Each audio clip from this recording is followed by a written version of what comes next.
got helicopters everywhere. The roads are parking lots. It's like we're all trying to exit town and there's no gas, no power, nowhere to go. We're stuck. The car is officially off, no gas. It's hot. We got all the doors open. And Admir's annoyed, so I'm gonna stop updating you guys.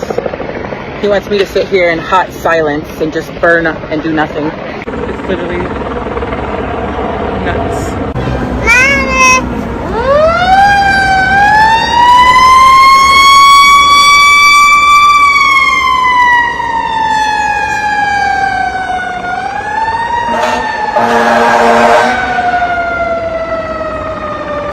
Okay, so we were able to get an Uber and we are just going to abandon our car and get home and figure it out later. Alright, I want to give all praises, glory, and finality. Yahweh, Bashem, Yahweh Shah, Bashem, Kakadash, double honor to the elders, apostle, great millstone, peace, blessings, citation again to the whole elect. So, what is going on in Gary, Indiana? Alright, and I'm going to show some more videos in just a second. Alright, but like this video shows zombie apocalypse in Indiana, which, you know, it's Gary, Indiana. So supposedly a storm came through and tore up a bunch of poles and power lines. And in Gary, Indiana, you know, just getting out that the power's been off. It's been a blackout for, I believe, 11 days now, going on 12 days. All right. And it pretty much going through it, man. All right. Which is this is another plague of the Lord. All right. Sent down upon this Egypt as before. All right. And the Lord in Isaiah, the 29th chapter, and I believe the 6th verse, which I get, goes into these storms. All right. The Lord visiting the earth. And he's been, I would say, in the last couple of months, constant scriptures that's been coming out. The Lord is dealing with this place. All right. But before I get the scriptures, I just want to go through a couple of videos to show, you know, the state of mind of Jake, these women, these men. All right. And this is going to be a very known common thing. It's going to be another common thing throughout Babylon. All right. Gary, Indiana, just a precursor to what's to come. All right. Blackouts for multiple days, weeks, maybe months at a time. All right. And you're seeing these people in distress, these women, these men, these children. All right. And these towns are going to become, all right,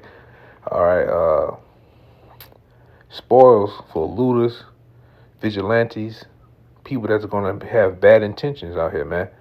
So let me show these videos and I get these quick scriptures and get out of here.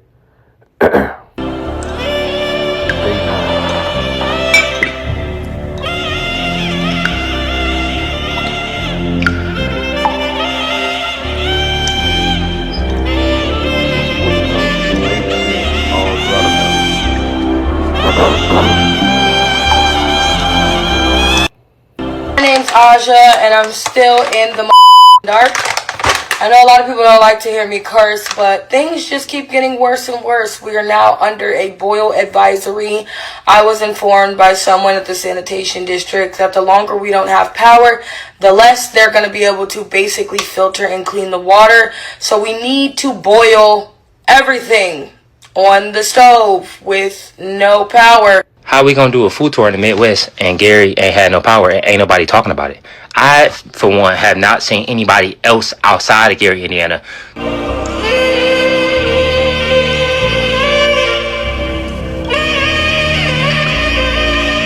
to come, man? All right. One blackout, one server surge, power is lost. It's over for this place, man.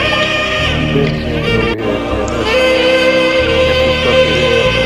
I cannot believe no one is over here helping Gary. Thousands of people in Gary, Indiana have been without power since August 11th. The National Weather Service informed us that Gary faced the strongest winds, which reached 99 miles per hour, equivalent to a Category 2 hurricane. All the power is out, as far as I know, all across Gary, Indiana. They're losing food. Homes are getting warmer. They do not have money, and some of the cards aren't even working. I ran into some ladies that had children, and my heart broke. My name's Aja, and I'm going on day 7 of having no power in one of Indiana's worst blackouts and one of the highest crime cities in Indiana. NIPSCO, the company that services 100% of customers in Gary, announcing that it may be until next Tuesday until many people get power back. We're on day 9 of no power in Gary, Indiana. My neighbor across the street, my teacher down two streets down, we have no air in here. Schools are closed. Families are throwing away spoiled food. People are driving to Illinois just to find ice for insulin. I am from Gary, Indiana. I was born there, raised there until I was about 8 years old. My family is from there and people still live there. And many people are telling me that they still don't have power. So let's get this real fast. All right. This is Isaiah. I mentioned it. Isaiah 29:6. It says, "Thou shalt be visited of the Lord of hosts with thunders, earthquakes, and great noise, and storms and tempests, and the flames of devouring fire." All right, so, and that's what just happening, man. Whether, like I always say, whether it be done by Esau's weather system, machines, or whether it be done by the Lord, all in all, the Lord done it. All right, and the Lord visited Gary, Indiana, just as He's going to visit many other cities and towns, all right, all throughout Babylon, because at the end of the day, all right, these are the plagues that the Lord mentioned. These are the judgments that the Lord mentioned that He was going to bring down upon this place before the ultimate destruction of America, all right? And, you know, like I said, a lot of you 2/3 out there, you're caught up in the Lord's wrath, man, all right? Which, you know, like I said, we on day 11 up there, so, you know, you best believe food is scarce, all right? The attitudes, the people are high, the tension is high, you know, and like I said, Gary, Indiana, been one of those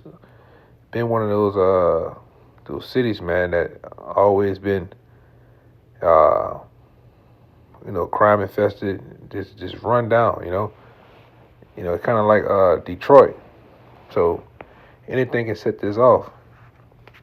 But let me get this other scripture real fast. All right. This is Exodus chapter 10, verse 21. It says, "And the Lord said unto Moses, Stretch out thy hand towards heaven, that thou mayest be, that there may be darkness over the land of Egypt, even darkness which may be felt." All right, and you best believe, Yahweh Shem Shai is doing these same works and wonders to this Egypt, right? Bringing that felt darkness. You haven't seen darkness till you say it's so dark that you can feel it, man. All right, and that's what's coming. You know, you saw Edom already put it out there in the news that there's 17 cities scheduled for blackouts this year due to the heat, due to many other various things. All right. But verse 22 says, "And Moses stretched out his hand towards heaven, and there was a thick darkness, all right, in all the land of Egypt 3 days." All right, so this lasted for a time, just as, you know, what they're experiencing over there in Gary, you know, which is day 11. All right, so the Lord is definitely doing his thing and jacking this place up, jacking 2/3 of our people up, and jacking the heathens up, man. All right, so call all the Yahweh Shah for that, man. All right. So let me see. Let me finish it off. Here in Gary, Indiana, there are up to 20,000 people who don't have power more than a week after deadly storms ripped through this area. And let me show you why. It is situations like this. We're outside a home where there's a tree down and it has taken a pole with it. And you see these electrical wires hanging off this pole. This is the scene throughout northern Indiana where tens of thousands of people are. My name's Aja. Gary, Indiana, being without. So we're just going to ignore the fact that Gary, Indiana has no power for 9 days. You guys need to realize that they can do this for the whole entire United States. So we need to take this as a serious matter. not having power right now can be very, very dangerous, y'all. Like, living in society is middle of August and it's extremely hot. Your food is already disgusted, contaminated, and then on top of that, you don't have any power, no water, anything. They are trying to put us all under attack, y'all. This is something we need to go help Gary, Indiana, whatever it is we need to do, because this can. Hey, but you haven't called on your, how about you, Shai, man? You haven't trusted in the Lord, all right? You don't know the Lord, man. So that's why the Lord is actually doing these things. He's bringing these things down. And you see Jay keep using they. And when they say they referring to the so-called white man, all right? But yet they're still trusting in Egypt. You know, they're still trusting in society, man. So, you know, a lot more is going to happen, all right? But I'm going to end it right here. I'm going to give all praises, glory, and honor to Yahweh, Bashem, Yahweh Shah, Bashem, Kadash. Double honors again to the elders apostles. Peace, blessings, and salutations again. Shalom.